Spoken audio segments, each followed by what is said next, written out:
Salut tout le monde, j'espère que vous allez bien, c'est Tanguerre de Maison du Muscle et bienvenue dans cette nouvelle série pour avoir un maximum de gains musculaires, série que j'ai nommée Hypertrophie Max. Dans l'épisode 0 de cette série, aujourd'hui, nous allons voir tous les paramètres à prendre en compte afin de potentier, de maximiser les gains musculaires que nous pourrons faire par la suite via la programmation ici axée entraînement. Très souvent, sur Instagram ou TikTok, vous pouvez tomber sur des vidéos de coach qui vous montrent comment faire des exercices pour maximiser l'activation de tels faisceaux musculaires sans forcément vous détailler le pourquoi du comment. On vous dit que si vous faites un tirage vertical en prise large, vous allez maximiser les gains au niveau du haut du dos et des deltoïdes postérieurs. Mais à aucun moment, on vous dit pourquoi cet exercice est mieux que de faire par exemple un tirage unilatéral vertical pour focaliser le grand dorsal. Pourquoi l'un est plus haut du dos, pourquoi l'autre est plus grand dorsal. Avec ce genre de contenu, on vous donne directement le poisson, pour prendre l'analogie de la pêche, sans forcément vous dire le nom de ce poisson. Par la série Hypertrophie Max que j'entame, je vais vous expliquer comment trouver le meilleur spot pour pêcher, je vais vous expliquer la meilleure manière, la meilleure technique de pêcher, et je vais vous donner la meilleure canne à pêche pour pêcher suivant la meilleure façon possible au point de vue des objectifs que vous allez avoir. Commençons par parler de paramètres plus globaux.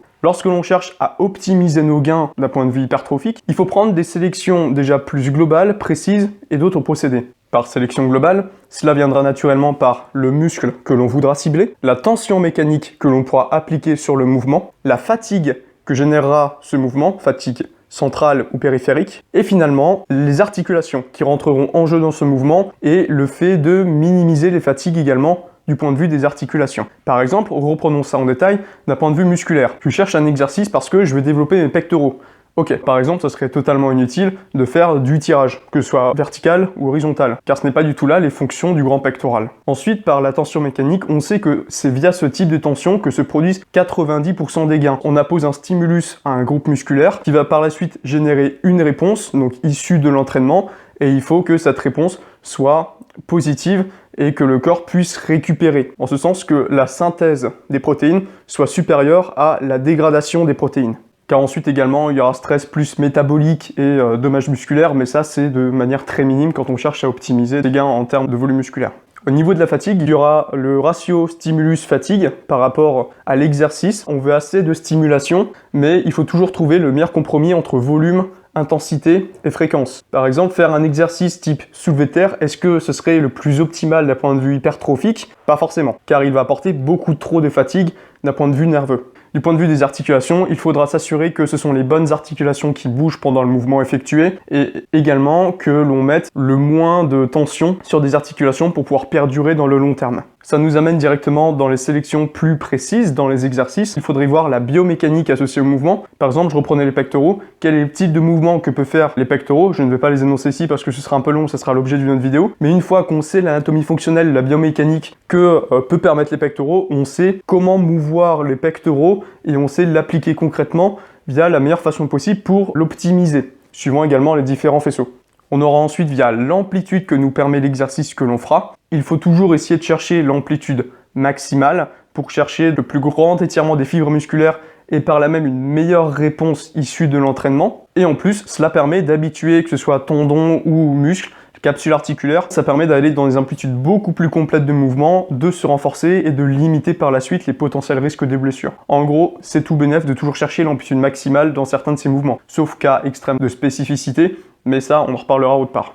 Un autre point à prendre en compte, ce sera le point de départ lors de l'exercice. Est-ce que le point de départ me met dans une position justement d'instabilité, de faiblesse, de potentielle dangerosité vis-à-vis de mes articulations et de ce que je suis capable actuellement? Le point de départ lors d'un exercice est aussi un point extrêmement important à prendre en compte. Et finalement, peut-être le point le plus important, qui est à la mode et que tout le monde ressort à toutes les sauces, mais qui est fondamental, ce sera la stabilité permise lors de l'exercice. Car effectivement, plus tu seras stable lors d'un exercice, plus tu pourras générer de force, plus tu pourras mettre lourd et plus tu pourras aller loin dans l'intensité de l'exercice sans trop te fatiguer nerveusement et avoir de mouvements composites dégradants, que ce soit au niveau posturaux, au niveau compensatoire d'autres muscles. Plus tu pourras aller loin dans ta série de manière effective, garder une bonne technique, plus tu auras de bonnes réponses en ciblant les muscles que tu vises travailler. C'est tout bénéfique. Enfin, le dernier point sera de prendre en compte l'orientation des fibres musculaires et les différents plans dans l'espace. Reprendre l'exemple des pectoraux notamment, on sait majoritairement qu'il y a 3 faisceaux,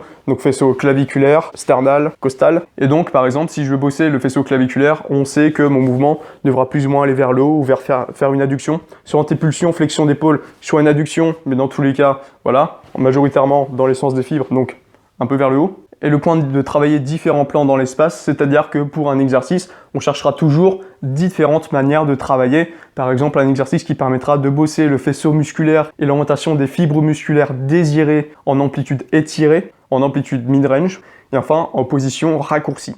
Encore une fois, ça permettra de bien bosser suivant l'orientation des fibres musculaires, et même dans un groupe musculaire, on peut avoir des orientations différentes. Si l'on prend en compte pour faire un exercice l'orientation des fibres musculaires, le fait de bien aller dans le sens des fibres, si l'on prend aussi en compte le fait d'avoir un exercice qui permet de bosser en position totalement étirée, ensuite en position mid-range et ensuite en position totalement raccourcie, ça permet d'optimiser nos gains musculaires car les fibres seront bossées de différentes manières. En ce sens, pour bien choisir un exercice quand on veut bosser certains faisceaux musculaires, certains groupes musculaires, quand on veut optimiser, quand on a une visée hypertrophique, on peut partir sur ce genre de schème, c'est-à-dire qu'il faudra penser à la position de l'exercice, à la surcharge de l'exercice, est-ce que je peux appliquer une surcharge progressive plus ou moins facilement, à la difficulté de l'exercice, est-ce qu'il est facilement faisable, est-ce que je peux aller loin dans l'échec de cet exercice, de manière technique, est-ce qu'il est facilement faisable? Est-ce que je peux le répéter facilement sans accumuler trop de fatigue? La faisabilité de l'exercice, est-ce qu'il est optimal par exemple de prendre un exercice, d'écarter à la poulie avec poulie vis-à-vis, de mettre un banc en plein milieu alors qu'on sait que je vais m'entraîner à Basic Fit à 18h? Pas forcément parce qu'il ne sera pas possible de faire cet exercice étant donné qu'il y aura énormément de monde, pas de poulie vis-à-vis disponible. En plus, on prend énormément de place et énormément de temps pour faire cet exercice, pas forcément le top. On aura également facilement, comme j'ai énoncé plus tôt, le facteur stabilité qui sera à prendre en compte. La position, c'est est-ce que l'exercice me permet d'être dans une position optimale, de pouvoir bien bosser ce que je veux et suivant, comme on l'a dit, certains plans dans l'espace adéquats. Est-ce que je garde une bonne position tout le long du mouvement ou est-ce que c'est compliqué? Muscle, point fondamental, est-ce que l'exercice me permet de bosser le bon muscle que je désire, la bonne portion du muscle que je désire, dans la bonne orientation pour certaines fibres que je désire? Position, difficulté, stabilité, muscle, surcharge, faisabilité. Je sais que pour l'instant, c'était peut-être un peu trop global. C'est pour cela que je vous donne rendez-vous dans 3 jours pour voir une application concrète via l'anatomie fonctionnelle, donc via la biomécanique, pour comprendre, analyser, ajuster en fonction pour avoir un giga grand dorsal avec des exemples beaucoup plus concrets. Pour l'instant, si vous avez des questions, des remarques, des suggestions, si vous avez besoin d'aide, n'hésitez pas à me dire tout ça dans les commentaires, à me suivre pour la suite des vidéos d'Hypertrophie Max. Je vous remercie pour votre écoute et je vous dis à très bientôt.